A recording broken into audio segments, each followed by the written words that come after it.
Our team of foresters at SCS Global Services has been working in different regions of Africa over the last few decades, verifying carbon offset projects and auditing forests for due diligence and certification.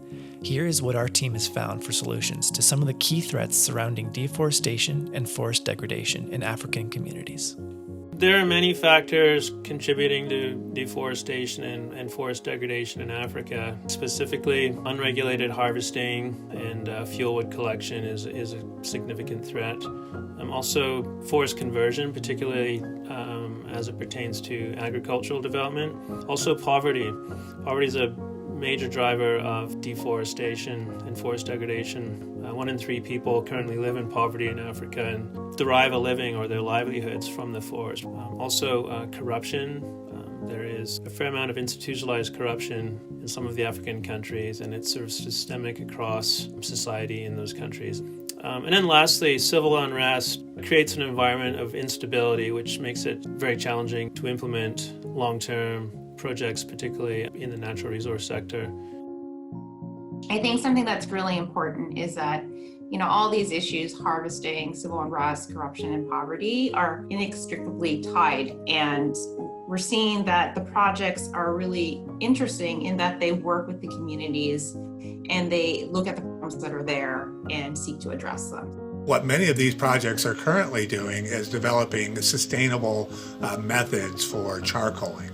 With the demand for charcoal being so high, given the needs for heating and cooking, the current practices in order to be efficient are to go out and just basically clear a huge stand of forest. So the method for cutting the trees has a huge effect on deforestation. Charcoaling doesn't have to be a deforestation event.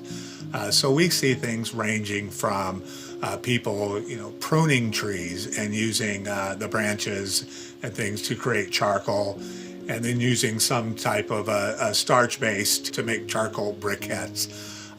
Other projects I've seen is more of a group or individual selection of trees. So they're not going in and clearing a whole swath of land. They're maybe taking a few trees here, a few trees there, a few trees here to ensure that they are not getting rid of the forest, only using resources from the forest in a sustainable way. It's been really amazing to go back in these areas and just see how vigorous the regrowth has been. So we're seeing a lot of issues related to just food insecurity. Often food or crops are the only real currency that some of these people have. So in addition to, clearing, a hectare of land to grow crops for your family, you might also clear another hectare of land to grow crops that you can sell. What would help them be more food secure is to have more sustainable agricultural techniques. When you see improved output from improved agricultural techniques and the ability to prolong the use of the soil, people now have a surplus of food. With these surpluses, they form cooperatives and they can start demanding their own market price. So it's a way that they can not only have food, but they can also have income that's more certain. We're seeing the results, and it's really positive that there could be ways for communities to be more sustainable and supportive of their own livelihoods. Both FSC and PEFC have developed some very innovative initiatives. We're just on the cusp of seeing forest certification become available where it's most needed. There are provisions built into these standards that directly speak to corruption and an attempt to minimize the corruption, because money is an extremely motivating factor, particularly in environments of extreme poverty. I use the example of in southern Africa, beekeepers will use the forest to raise their honeybees, and so they're not interested in cutting down the forest because it's habitat for their honeybees, and they're managing the forest sustainably to a certain standard, and the honey is labeled as being from a sustainably managed forest and is sold for a slightly higher price at the market, and so the community benefits from that higher price, and that's the incentive for them to continue to manage the forest sustainably.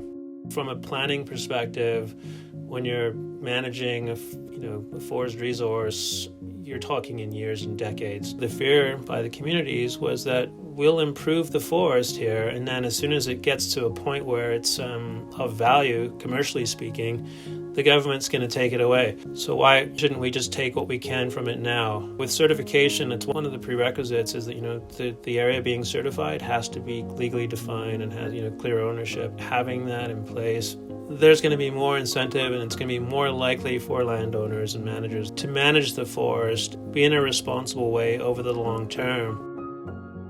I think the decision to have an independent monitor is great. Having an independent eye to audit a system that you have not helped to build. Are they following their procedures? Are they following audit protocols? Do they have consent from the landowners? We check all these things. And through our work, we provided a lot of recommendations. Issuing FLEGT license is the ultimate of this timber legality assurance. Your whole supply chain is audited regularly. Getting a license confirms that you got the timber legally and it's from a credible source, and then you can export it to wherever or sell it domestically. Because in our audits, we also look at companies' commitment to social responsibility. And so all stakeholders are expected to follow the necessary regulations so that the environment is conserved, and then socially, economically, the benefits are also enjoyed by the stakeholders. These solutions will come a long way to help reduce deforestation in Africa.